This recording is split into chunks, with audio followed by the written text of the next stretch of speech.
Hello guys, welcome back to my channel. Today I'm going to be answering some of your assumptions about me. So I've seen a couple other YouTubers do it and I just kind of figured that I'd kind of make a video like that as well, just because I'm kind of interested as to what you guys think of me, especially since I know I've gotten a lot of new subscribers and followers recently, both on my channel and on my social media. So I'd be interested to see what you guys might perceive me to be or how you perceive me to be.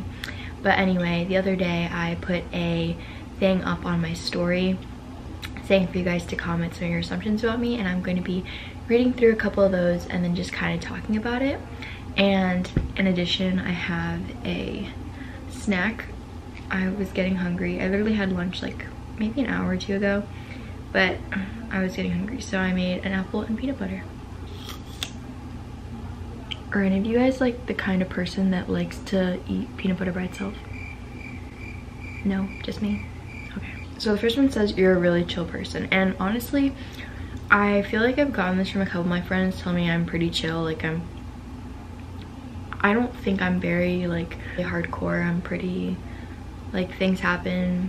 In the realm of recovery, of course things are different, but all other things considered, I'm very easygoing. I don't think I'm like really picky in that regard. I don't know if that really answers the question, but yeah, I would definitely consider myself being a pretty chill person. You really struggle with having a strong sense of self and knowing who you are. I think I do struggle with that a lot, especially I think I actually wrote a whole essay on this for my critical analysis paper for one of my classes, but basically how I think my whole eating disorder journey has really shaped my identity in regards to research showing how it can hinder someone in a way from developing a strong sense of self.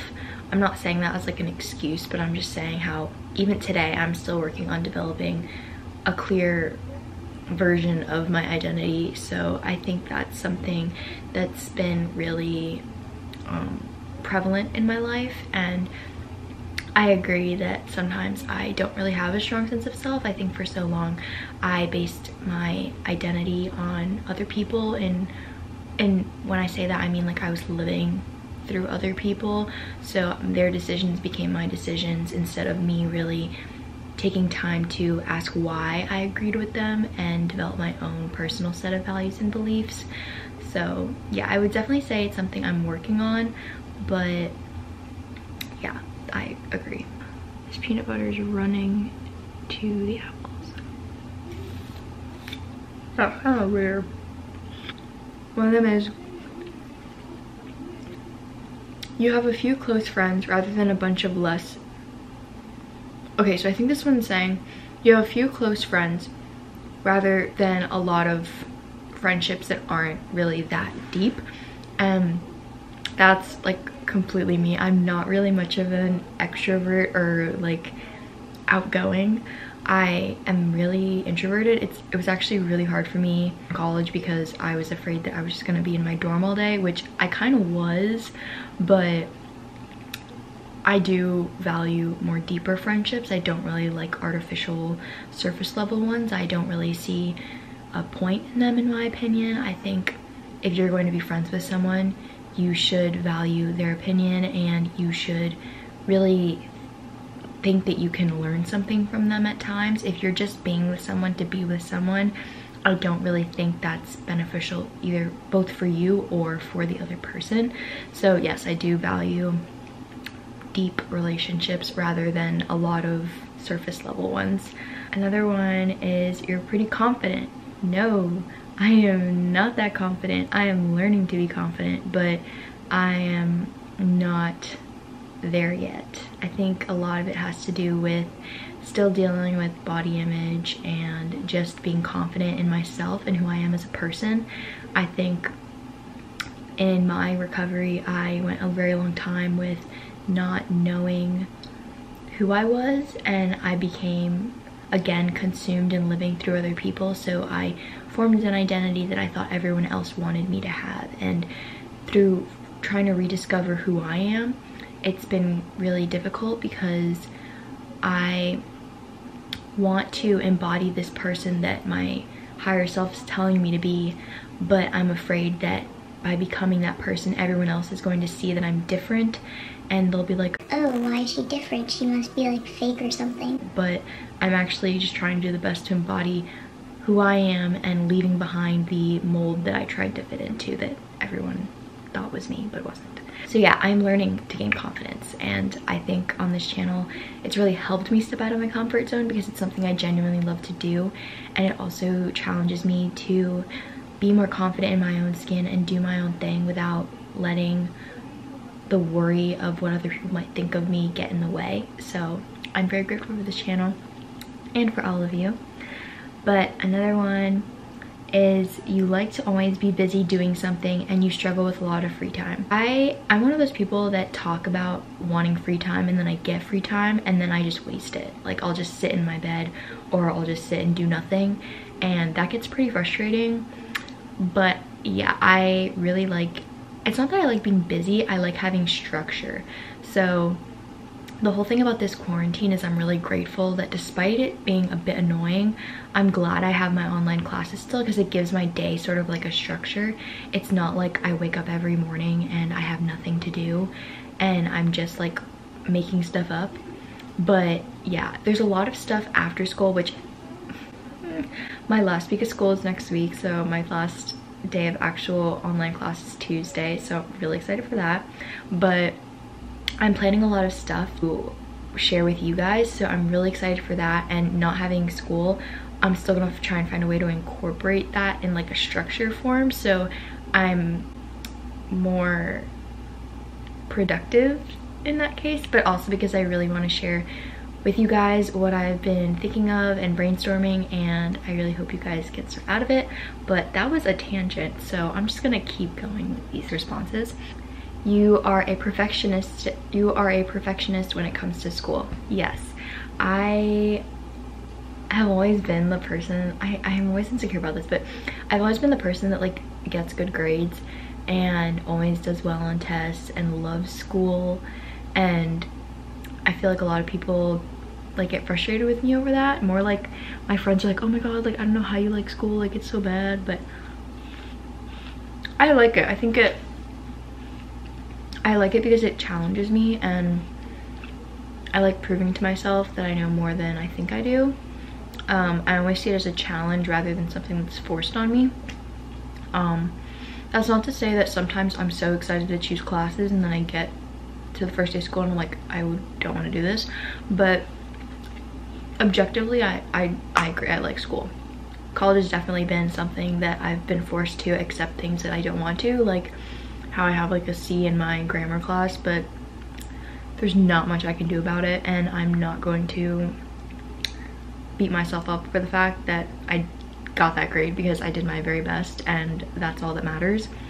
So yeah, I am getting better at that. Save this one for last because I feel like I wanted to update you guys on it. But the last one, the last assumption was your recovery is going well, and I kind of wanted to give you guys a quick little update on my recovery. I think my past couple videos, I haven't been, like I gave some updates, but I haven't, well, I feel like I give an update every video, but I think it's because it's so prominent in my life right now. And I had a appointment with my dietitian earlier this week, and I haven't been making a bunch of improvements, and I was very confused because I was following everything that she was telling me to do, and I didn't see a change, or she didn't really see a change in the progress that I've been making. Mentally, I've been making progress, I think, but physically I wasn't really making any progress. So she upped my intake, and I gotta admit, it's been a little scary. It's funny because it's like, no matter how many times you go through this process, if you've been through recovery once, if you've been through the refeeding process twice, 3 times, it doesn't matter. Restarting the process or being back at that place, it's always scary. Like you never, I don't think you ever get used to it. And I think it's because you never expect to be in that place again, so you're like, why even bother thinking about it? At least that was my perspective, and now that I'm back at it, it's kind of like, why? Like, I'm terrified. But it's, again, it's learning how to trust my body again. And so a lot of what's been hard for me is just holding myself accountable. Whereas to eating more, it's more like reminding myself while I'm eating that I'm eating to gain. What I'm eating now is not going to be what I'm going to be eating forever. There's going to be days once I'm at a healthy weight for where my body feels safe and she starts giving a healthy cycle again, I'm going to be able to listen to my body, and I'm not going to have to feed her such a surplus of foods. I'm doing this to heal myself and to heal my relationship with food, and it's not going to last forever. And I just need to keep that in mind. I think a lot of the times it's really easy to think subjectively when you're in recovery and you have to do things like eat a whole lot of food, and it can be pretty scary. Like today I've had a lot of mental hunger, not so much physical hunger, but mental hunger has been very, very prominent, and it scared me a little. But I have to remind myself that I need to honor it because it's my body, and if I want to have and heal my relationship with food, I need to trust it and trust the signals that it's giving me, whether they be mental or physical, and know that I am doing my body a service by feeding it, and that this isn't the end of the world. And once eventually down the road, I'm gonna reach a place where I have a healthy relationship with my body and food, and I'm able to listen to her hunger cues and trust her hunger cues. So yeah, I definitely recommend support, and if you guys are able to get it, if you're struggling in quarantine, if you're able to get it, I highly suggest it. A lot of treatment centers for eating disorders are transferring everything online, so I think they're being a lot more like accepting of out of state or out of area applicants or admissions, because they're being done through online. So don't just limit it to places in your area. If you're seeking help, there's tons of other resources you can be using. I'm not in an outpatient treatment program or anything, but I have a person, like a treatment team, which is just a therapist and a dietitian. But I totally recommend getting that kind of support. It's really, really helped me. And I guess a big challenge for me that I'm still working on and that I'm practicing every day is just trusting the process. So whether you go up, down, round, back and forth, you just need to trust that everything's gonna work itself out. Yes, it's scary. I've said this a million times right now, I think, but you just have to believe and trust the process and trust that you're gonna be okay. And that there's a lot of people going through the same thing you're going through. That's really sad when I think about it. There's other people struggling, but it can also be comforting in knowing that you're not in this recovery process alone. That there's people that are feeling the same way you're feeling, and that if one person can do it, you can do it too. So yeah. I'm gonna finish this snack, and then I have a class at 4, but yeah, it's gonna wrap up this video. So I hope you guys enjoyed this video, but if you enjoyed it, be sure to give this video a thumbs up, and if you didn't, be sure to give it a thumbs down so I know what you guys think, because I care about your opinion. Yeah, I hope you guys have a beautiful rest of your day. I'm planning on filming other videos, such as like closet tours or stuff like that.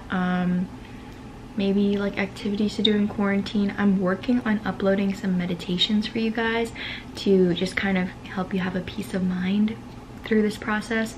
But yeah, if you guys would like any more other things, be sure to leave a comment below. I'm also working on a crystal video for you guys on some healing crystals that have personally helped me, both in recovery and in life in general. So if you guys are interested in that, again, be sure to leave a comment down below. I'm sending love to all of you. I hope you guys are well, and I will see you guys in the next video. Bye.